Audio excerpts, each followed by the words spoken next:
Wisconsin I is in La Crosse, the 2015 Republican State Convention. We've asked Senate Majority Leader Scott Fitzgerald to take a few minutes. Senator, thanks for talking to us. You bet. Glad to get here. As a former co-chairman of Finance, let me ask you about the budget. Sure. It strikes me that you legislators are changing more of what the governor recommended in February than perhaps some other budgets. The DNR board, the DATCAP board, the UW autonomy, the authority, family care, IRIS. So are you guys having to do some more rearranging than in other budgets, sir? Yeah, well, I think the difference is that certainly revenue drives some of those decisions. And as a result of, having a little bit clearer picture of where we're at now compared to where the governor was in February, that I think certainly that's why the Finance Committee has kind of addressed some of those issues. And then there were some changes, I think, that the governor made in his budget that, quite honestly, the legislature just kind of took a look at.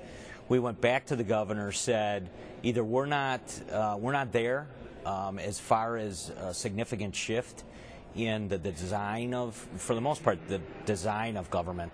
Okay. And they've been very flexible, though. They said, that's fine. Some of this stuff we thought might make a little bit more sense when you're talking about, how many dollars could it save? And we have a little bit better snapshot of that, I think, than the governor did back in February. You don't have very much spending room for error now that the Fiscal Bureau has said there won't be any major new money by mid-2017. You've got to kind of go back to the spending drawing board, don't you, sir? Yeah, I think the big three still remain kind of dominating the landscape when it comes to this state budget, and certainly it's K-12 education, it's transportation, and the UW system.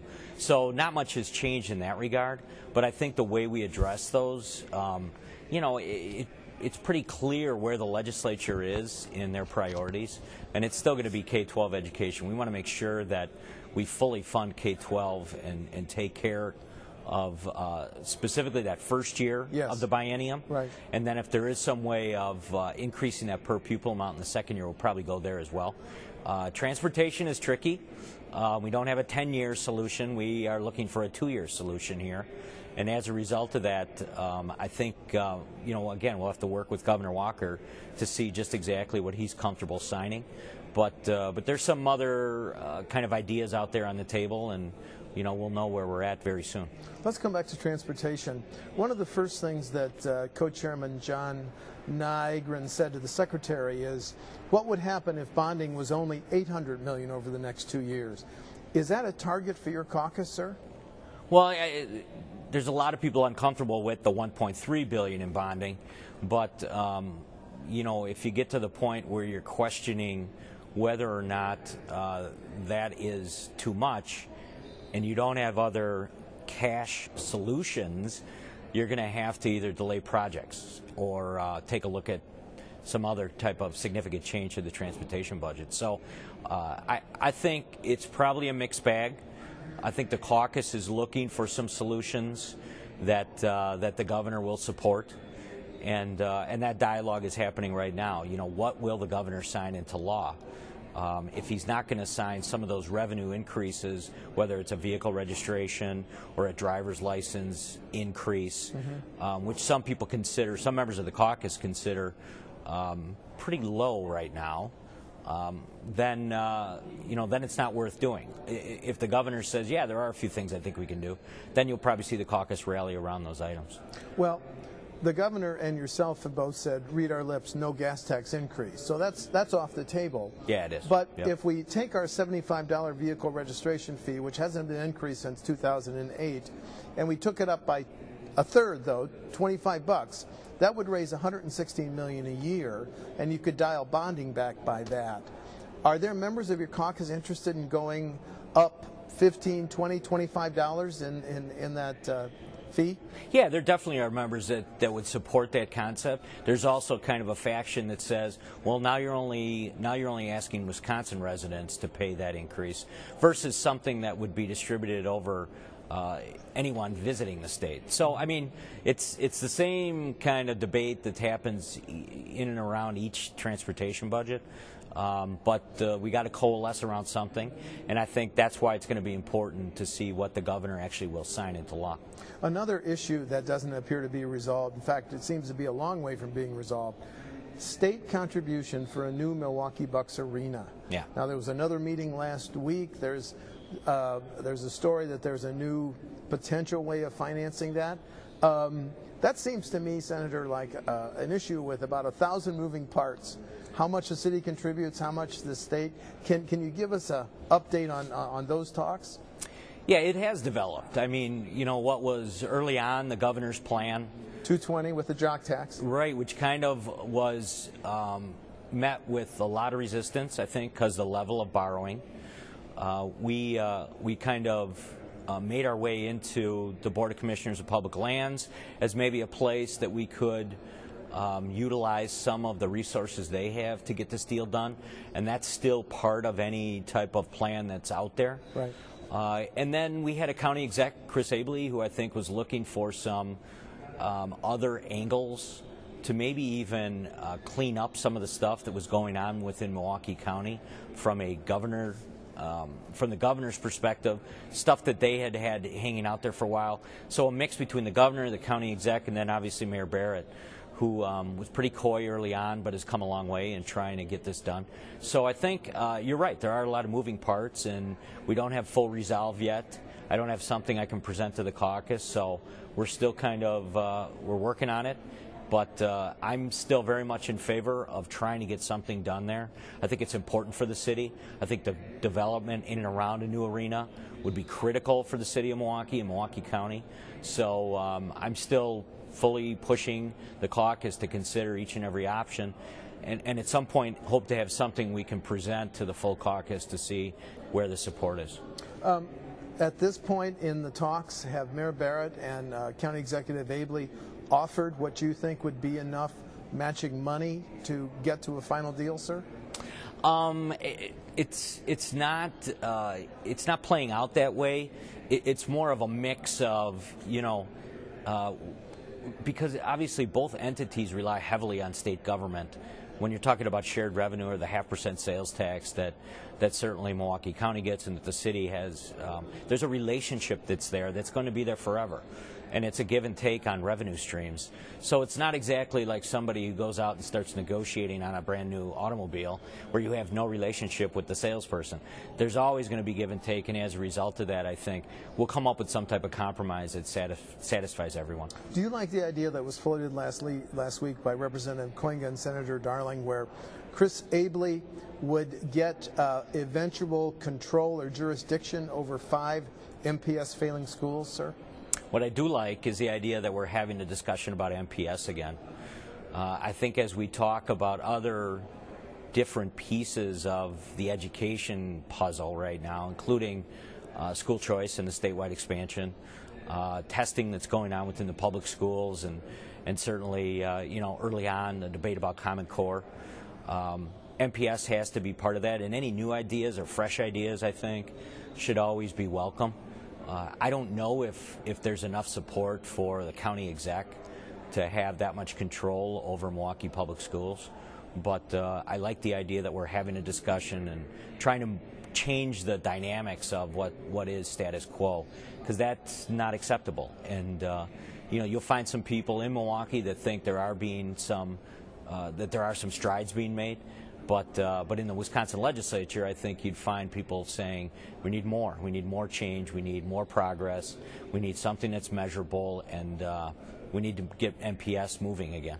With money so short, are you going to be able to go along with the governor's recommendation to remove the 1,000 slot limit on choice schools statewide, or will you only be able to remove it partially just because of funding considerations, sir? No, my goal is to definitely continue to push choice statewide.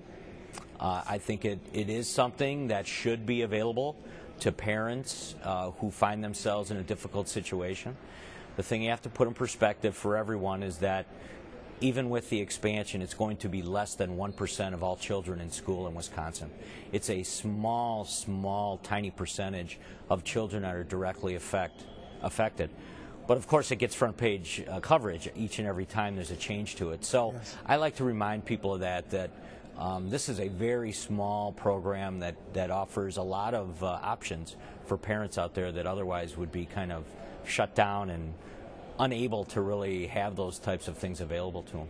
After the Fiscal Bureau said there won't be any major new pot of money, you said that makes it harder in terms of the UW. Do you think you'll have to end up in going with the governor's cut of $300 million over 2 years, or can you downsize that a little bit, or not really? Well, one of the ideas that's come out of, I think, kind of this difficult position that we're in has been to put more money directly into student aid instead. Something that would go back to the universities and probably have just as much impact as just putting more cash into the UW system. Those are the types of things we're looking for right now. If you are going to have this reduction in the overall amount of money that's available to the UW system, are there some other things outside of that we can do to help soften the blow? And I think those things certainly are still on the table. Senator Noss, as you know, was very upset when they raised out-of-state tuition and raised the graduate tuition. Right. He accused Chancellor Blank of abandoning the middle class. Are you largely satisfied with the response of the 26 campuses to the potential loss of $300 million? They're offering buyouts. Oshkosh has cut 2 sports teams. Are you satisfied with that? Yeah, it's a mix. I think the best part about it is that the chancellors know what's going on. They know kind of what their campus looks like and what's available to them, and they're managing that. I think that's great. Some of the chancellors have embraced it. Others certainly have not. But it's going to be a mix, I think, statewide on how the UW responds to this challenge. In your speech to the convention, you mentioned reforming prevailing wage. I wanted to ask you, it doesn't seem like there are the votes to repeal it, but are there the votes in your caucus to reform it, maybe go along with the Noss amendment that failed in committee, sir? There certainly is, I think, a challenge in trying to get everybody on the same page. This is a situation where it is exactly the way it's described, herding cats, because there's a million different ideas on prevailing wage, everything from full repeal to changing the formula, to increasing the threshold, to changing the region. It's very complex, and it's an industry in Wisconsin that is going to be directly affected. So, we're working on it. I'm talking to members each and every day about it. But there's no resolve kind of as we sit here today. The Assembly passed 2 bills I want to ask you about. The one, the drug testing was part of the governor's budget. Right. Do you see that being folded into the governor's budget, drug testing to get unemployment benefits and other public benefits? It's interesting. We have not caucused on that specific topic, so members are all over the place on it. And where should it be applied and to what type of benefit program. So I'd be unwilling to say that absolutely it's something that is going to be part of the budget, okay. But certainly the Finance Committee I know has been working on trying to see kind of, what is the temperature of the caucus on it. And we'll probably know more about that very soon as well. And what about, is there support in your caucus for the other bill that would say with food stamps you have to buy 2/3 of what you buy has to be off of a certain list? Again, it's kind of an Assembly initiative, so the Senate has not discussed it much. I know I have members probably that are all over the place and would like to see some changes. The big question on it is what will the federal government allow us to do in the state, and whether or not there is a waiver that's needed.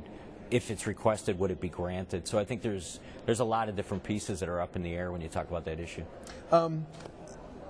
You've heard the Democrats say that we have a absentee governor. He's going around the nation potentially laying the groundwork to run for president. Let me ask you, how is the governor, has the governor been as accessible in this budget cycle as in other budget cycles, Senator? He is to me, absolutely. I think it's great that he's out there making the case that, Wisconsin can lead. What we've done here is certainly a platform for him to make the case that he could do a good job at the national level as President of the United States. I'm very excited about that. If that means that he needs to travel out of state from time to time, I'm fine with that. I think that's part of our process here. I think if not Governor Walker, then who should be able to run for president?